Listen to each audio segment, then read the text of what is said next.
और जो असली घोटाला सामने आया सीएजी ऑडिट में जो मिला, वो पॉलिसी की जो फाइल सरकार की थी वो ऑडिटर्स के हाथ लग गई।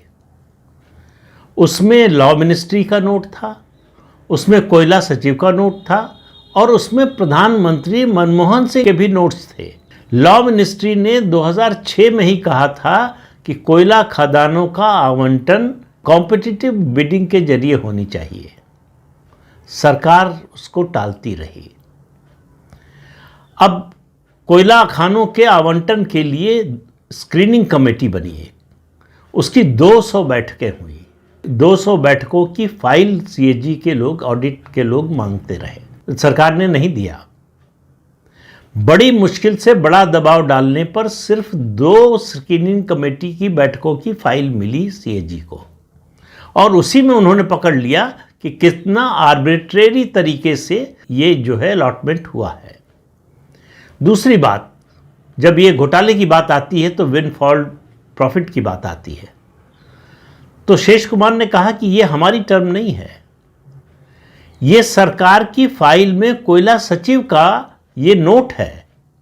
इस तरह से पारदर्शिता को छोड़कर अलॉटमेंट होगा तो कंपनियों को विंडफॉल गेन होगा। विंडफॉल गेन यानी अप्रत्याशित लाभ। एक लाभ होता है जिसका आप कैलकुलेशन कर सकते हैं कि आपका इतना इन्वेस्टमेंट है, उससे आप इतना प्रोडक्शन करेंगे, वो इतने में बिकेगा, तो इतना आपको लाभ होगा उस पर। ये अप्रत्याशित लाभ था। और उन्होंने कहा कि उसके बाद जब हमने ऑडिट रिपोर्ट दी, सरकार को पसंद नहीं आई, जाहिर है नहीं पसंद आनी थी। प्रधानमंत्री ने संसद में इसकी आलोचना की, ऑडिट रिपोर्ट की, जबकि मनमोहन सिंह खुद रेगुलेटर रह चुके हैं, आरबीआई के गवर्नर रह चुके हैं। एक संवैधानिक संस्था है CAG, controller and auditor general.